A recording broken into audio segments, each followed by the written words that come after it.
starting with the Vikings at the Bengals. Jake Browning, number 2 in PFF grade the last 2 weeks, 34 points the last 2 weeks, leads the NFL in completion percentage the past 2 weeks. All credit to him. But this is tough against Brian Flores. And to me, that's why taking the points is the way I would lean here. This Vikings defense has not given up a touchdown in 2 straight games. No offensive touchdowns allowed. JLC had a stat that they've actually given up the fewest offensive touchdowns since week 7. Hopefully we see Nick Mullins. That has not been confirmed, but I think the Josh Dobbs experiment has run out. So I'm going to lean towards the points with the Vikings. Look for a tight game. RJ, where do you stand?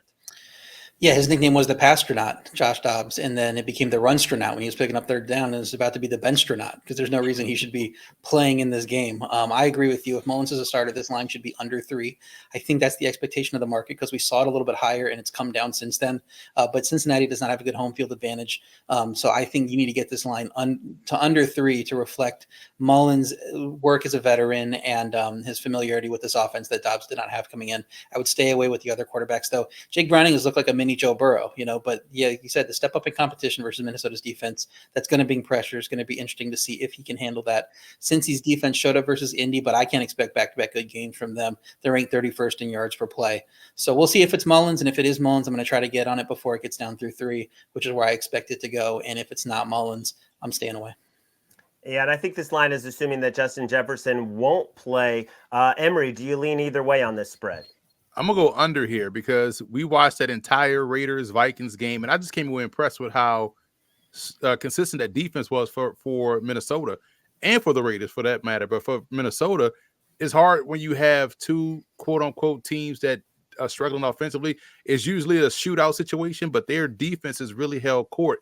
I think the defense will hold court here against Cincinnati, but I trust Jake Browning more than I trust Nick Mullins. I trust the Bengals' weapons more than I trust the Vikings' weapons. So I feel like the Bengals will get enough points to win, but I like the under because I feel like that Vikings defense will make this a rock fight. So they'll pull this total down to an under. You're looking at maybe a 20-7 type game here between these 2 teams. And the Bengals are one of those teams in the jumbled AFC playoff race. And now we've got basically an elimination game for the wild card when you have the Steelers visiting the Colts. The Steelers get extra rest, and they're going to need it because you've got TJ Watt and Alex Highsmith in the concussion protocol. You need those 2 guys if you have any chance in this game. Kenny Pickett will not play. It will be Mitchell Trubisky. But RJ, how do you recover from losing back-to-back games at home to 2-10 teams where you were favored by nearly a touchdown? Yeah, can we eliminate both these teams somehow, regardless of what the result is here? Because I don't want to see either of these teams in the playoffs. I cannot take this Colts team anymore. I was on them last week. I thought it was a good spot for them. They were on a 4-game win streak against a quarterback who might have been a little bit playing over his head, and they look just as bad as Jacksonville did. They're only 2-4 straight up at home. They're a middle of the road team, and you think that'd be enough to slow down a bad Pittsburgh offense, but then you turn on the TV and Indy's giving up 31 points somehow. But this is an easier matchup than last week for Pittsburgh. I think Pittsburgh's defense buckled down after halftime against New England, but the damage was done. Then you have those injuries that obviously is going to play a key role here. I think the Indy offense is capable of creating points for both teams here. So I think the spread is right. I would lean over on the total. I think there's going to be some short fields, and they're going to be able to get this one over. Emery. Yeah, I'm going over as well. Just when I thought, I made a lot of jokes last week about the Steelers and Patriots, and we came out that game and saw the Patriots just light up the scoreboard. And I feel like Pittsburgh will be much better this time around, at least you would hope. And the Colts tend to find offense, and I feel like they'll find enough here.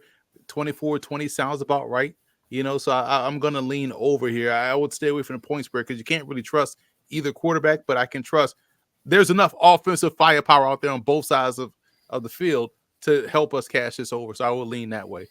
Well, those are some opinions, but we are coming to a game where not only do we have 2 official plays, but we're going head to head. So Emery, I'm going to start with you, and then I'm going to try to respond on Broncos versus Lions. Well, last week we said on this show and on all the other shows on our network, why is the Broncos not favored against the Chargers? This is the same question for me. Why are they not favored against the Detroit Lions?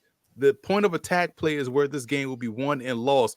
right now Detroit is reeling up front on both sides of the line of scrimmage, which is crazy because that's where they have the strength on paper. But losing Frank Ragnow, losing Alim McNeil, your center and your nose tackle, that's, two parts of your battery up front in football, and you lose those two guys, which opens yourself up to pressure against Jared Goff, who doesn't do a great job versus pressure, and you open yourself up to the run game, which we know the Denver Broncos will do a solid job of staying committed to that. And on defense, there's no real threat going deeper down the field, just straight vertical shots. I'm talking about from the Detroit Lions. They eat a lot off these high and low crossers in the passing game, and Jared Goff off play action. So I think from a coverage perspective, Denver can match up well against these receivers. And offensively, again, you talk about playoff elimination game. How about this? Right now, the Lions look like they're going in the opposite direction, and you have a surging Bears, you have a stagnant, Green Bay Packers team, and you potentially have a Vikings team if they can figure out how to continue to win to be right there in the mix for the division, which is crazy.